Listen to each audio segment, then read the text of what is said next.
Hi guys, back again, Football Heaven 24/7. As you can see, my name's Jamie, but as you can see, I'm a Forest fan, as a lot of people know that obviously tune in. What I'm doing is just a special feature really for Forest fans, but anybody else that's interested in football in general. I did a previous episode covering the 1960s in Nottingham Forest history. Now I'm doing the 1970s. So I'll crack on with it. But in the previous season, the last season in the 60s, the 69-71, Forest had finished 15th. Um, Matt Giles was their manager in that last season in the 60s, and Forest had finished, as I say, 15th. But going into the 1970-71 season, Arsenal do the double. They win the league, the First Division title. Leeds finished second, Don Revie's Leeds. Forest finished 16th, so a place down on the previous season. As I said, Matt Giles is still the manager going into the new decade. Ian Storey-Moore, again, is up there as a top goal scorer. This time he scores 18 goals, but he scores 22 goals overall in all competitions. Most notable win of the season is a 4-1 win against Wolverhampton Wanderers, Midlands rivals, obviously, and the highest capacity is of 46,000 and 336 at Tottenham Hotspur. So Tottenham fans like turning up for Forest when they're playing Forest anyway. So going through the season, I'm just going to see if there's any notable victories. As I say, there was the 4-1 home win against Wolverhampton Wanderers. Goals from Hindley, Oriamore, Rees, and Cormac in that game. Oh, sorry, Cormac even. They beat Blackpool 3-1 as well through the season. Other notable victories: 3-1 away at Manchester City, double over Blackpool, winning 3-2 away there, and that's about it really. Not many great score lines, but it was enough for them to stay in the Division One league and play in Division One for the 1971 1972 season. So going into the 1971-72 season, Matt Giles is still in charge. I think it's his fifth season in charge now on the bounce. A lot different, a lot more different times to what we're used to today, with players getting sacked even after not doing crap after like 6 games or 8 games or something stupid like that. So never understood it. You're never going to build a good team by sacking a manager after such a small amount of time. Anyway, Matt Giles is still in charge, 71-72 season. Ian Storey-Moore, yet again, he's starting to build a name for himself. Having been top goal scorer a few times in the 60s, now in the 70s, he's carving his way out as in the early 70s as being the ultimate hero, Forest hero, as far as goal scoring goes. Forest, though, they get relegated sadly, and they find themselves that they're going to be dropping down in to Division 2 for the following season, for the 72-73 season. So this is where the decline happens for a few seasons, unfortunately, before the great man takes over, which lots of Forest fans obviously know when that is, but we're coming up to that very soon. So, yeah, 71-72 season was a very, very woeful season. Matt Giles is still in charge. Top goal scorer is Ian Storey-Moore still. He scores 13 goals that season, but it's not enough. Forest get relegated into Division 2.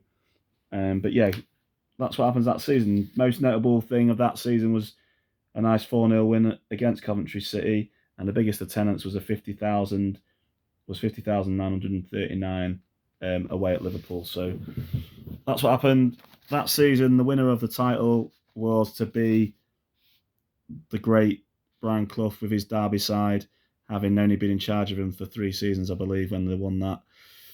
Thankfully, he comes away from the enemy in the not too distant future and turns us into, transforms us amazingly, as we know. The things that he does never been achieved in football on that level ever since, and it won't be again. So, right, anyway, 71-72. So that's a really bad season that most Forest fans don't even want to think about anymore. So we'll get off that season. But unfortunately, as I said earlier, in the 72-73 season, we're playing in Division 2, and we get off to a really bad start. Matt Giles is replaced in October by Dave Mackay, who is obviously a former Spurs player. Dave Mackay comes in, top goal scorer that season. It's not Ian Storymore. It is John Galley. John Galley scores 6 goals, but I say he's top goal scorer. He's not the only top goal scorer. There's 4 top goal scorers that season. You've got Galley, you've got Duncan McKenzie, 6 goals. You've got Martin with 6 goals, and you've got Martin O'Neill with 6 goals. So, yeah, but pretty poor season. Forest finished 14th in Division 2. Not really much to mention, really. They get the biggest win of the season in that season is a 4-0 win against Blackpool, and 37,000 is the highest attendance against Aston Villa in the league. So, yeah, not a great season for Forest. Into the 73-74 season, Dave Mackay is in charge till October, but then he's replaced by Alan Brown in November. Top goal scorer is Duncan McKenzie, and he has a fantastic goal scoring season. He scores 26 goals, and he's the top goal scorer in the division that season, but it's not enough to get Forest promoted. Forest do, though, improve greatly on the previous season, finishing 7 places higher in 7th. As I say, Duncan McKenzie, 26 goals. So a massive improvement. Highest win of the season is a 5-1 win against Middlesbrough, and the biggest attendance is against Newcastle, which is 52,551. So, yeah, a bit of an improvement. Major transfers coming in. Don't prove to be too much difference, but a notable one coming in is Ian Bowyer, who comes in from Leyton Orient, who, as a lot of Forest fans know, would later go on to be part of the greatest Forest side ever under Brian Clough. So, yeah, anyway, moving forward, because the next season, things start to get really interesting because, as we know, the Miracle Man comes in, and he comes in January 1975. Alan Brown starts the season as the Forest manager. They have a brutal season, to be honest. They finished 16th in Division 2, another poor season. But now we have Brian Clough in. Brian Clough obviously has won the title with Derby County. Had a bad spell at Leeds for 44 days, as a lot of fans know. Gets the sack. He has a bit of a time out for a bit. According to him in his biography, the 44 days at Leeds makes him financially stable for the first time in his life. But he comes to Forest. Obviously, Derby County is his former club's, Derby County's greatest rivals. And the highest win of the season is a 4-0 win. But that comes under Alan Brown before Clough comes along. Martin is the top goal scorer with 10 goals. But yeah, poor season. But anyway, going into the 75-76 season, Brian Clough's first full season in charge of Forest. Forest finish in 8th. So no signs of the greatness that was to come, because it's obviously an improvement of 8 places. But that season, his first season that Brian Clough has, he brings in Colin Barrett from Manchester City, Frank Clark from Newcastle United, Terry Curran from Doncaster Rovers, Larry Lloyd from Coventry City, Neil Knight from Coventry City, and David Sunley from Sheffield Wednesday. Now, out of those players that I've mentioned, only 3 of those players go on to be part of the team that will eventually get promoted and then eventually go on and do great things for Forest over the next few years.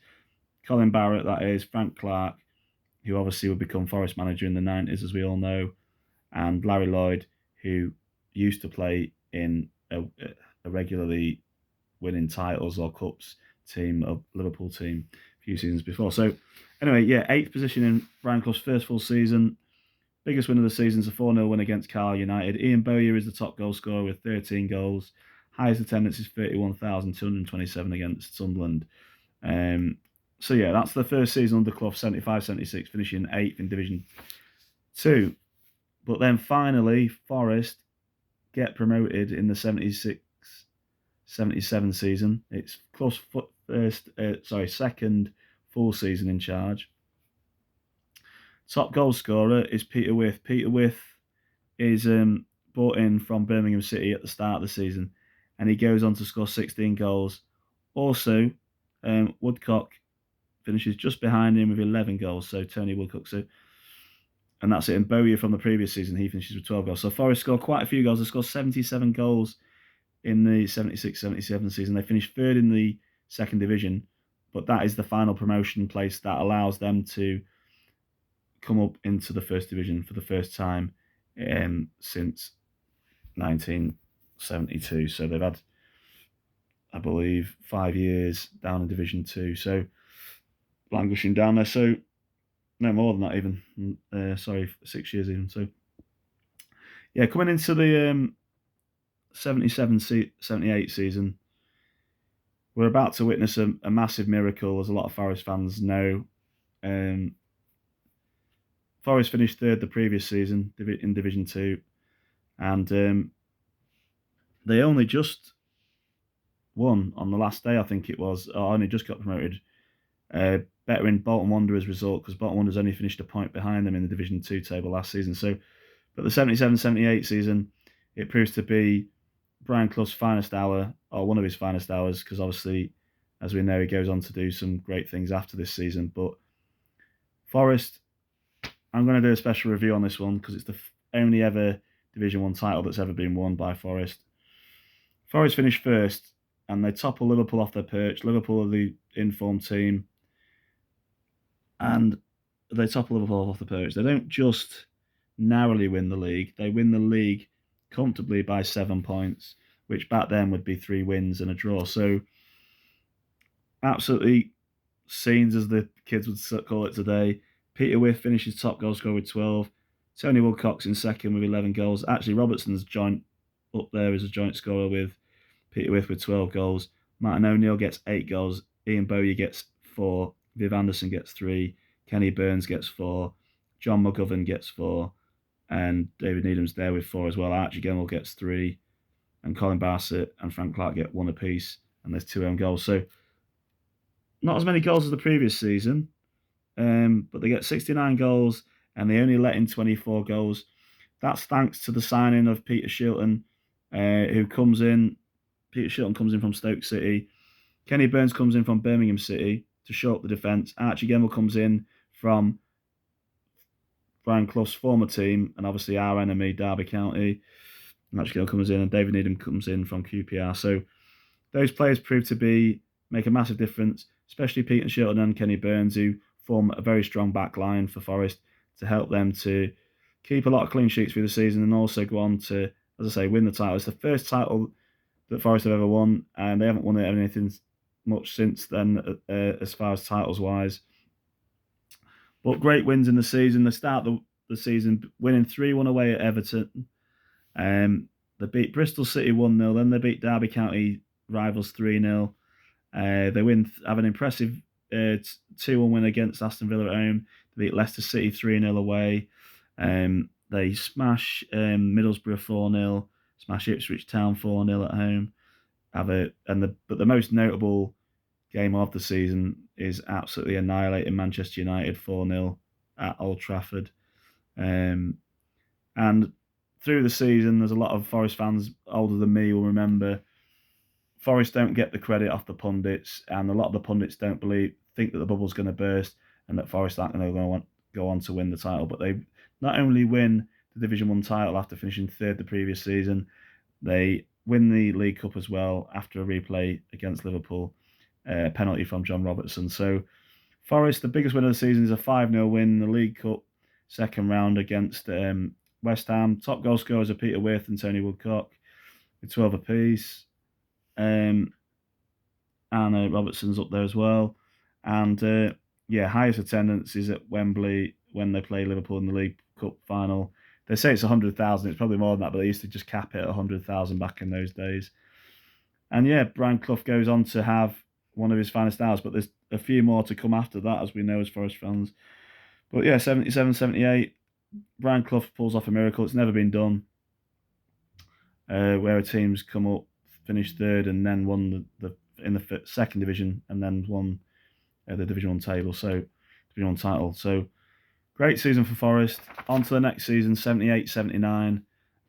Forest finished just second behind Liverpool. It's 8 points behind Liverpool. So Liverpool get back in charge in the league. But in Europe, another miracle's to happen, and in the League Cup as well. Forest win their second League Cup on the bounce, winning 3-2 in the final against Southampton. Got 2 goals from from Birtles, young player, and one from Tony Woodcock, and they end up winning their first ever European Cup final, which would be like the Champions League these days. And they beat Malmo 1-0 thanks to a goal from Trevor Francis in the first two legs, the first round that they play in. They beat Liverpool, who was obviously dominating Europe in the 70s, and a lot of the English, winning a lot of trophies really up until that point. So once Forest beat Liverpool in those early rounds, that gives them the confidence to go on and beat Malmo 1-0, and and they also win the Charity Shield, beating Ipswich Town 5-0 as well. So 3 trophies are picked up that season, despite not being able to win the league again, but they finished second. So arguably, you could say it was probably Forest's greatest season from the point of view that, the previous season Forest won the League Cup and they won the League Cup and won the Division 1 title, but this season Forest win 3 trophies, and most notably the European Cup for the first time in their history, and the European Cup, the League Cup, and the Charity Shield. So a fantastic season for Forest in the 79 season. Gary Birtles is top scorer with 14 goals. Obviously, Brian Clough is the manager. Biggest win of the season is beating Chelsea 6-0. And that's it for that season, finishing second behind Liverpool. So, final one of the 70s, 1979, 80. Forest finished 5th. They win the European Cup again. It's now the Champions League today, beating Hamburg in the final. John Robertson scores. Playing for Hamburg is European Football of the Year, Kevin Keegan, who we know goes on and does lots of done good stuff with Liverpool as well in the 70s. Forest, they're going for their 3rd League Cup win, but a mix-up between defender and goalkeeper allows Andy Gray to score the only goal of the final for Wolverhampton Wanderers, and they stop Clough from winning his 3rd League Cup in a row. But still a productive season because they win the European Cup back-to-back. The only teams to have win the European Cup back-to-back in the whole history of English football is only Liverpool and Forest. So that is something for Forest fans, obviously, to always be really proud about. But that's my end of my 1970s review. As I say, Trevor Francis finishes the top goal scorer with 14 goals, and along with Gary Birtles, who's up there as well with 12, and John Robertson. So, good seasons. Stan Bowles comes in from QPR. Frank Gray comes in from Leeds United. Charlie George comes in from Southampton. None of them really gone to do much. Frank Gray does a little bit in the seasons to come. But Forest finished 5th anyway. Liverpool win the title in 79-80. So that's the end of my review of the 1970s. Going to do one more in 1980s. That's coming up soon. Have a great week. Whoever you support. Bye for now.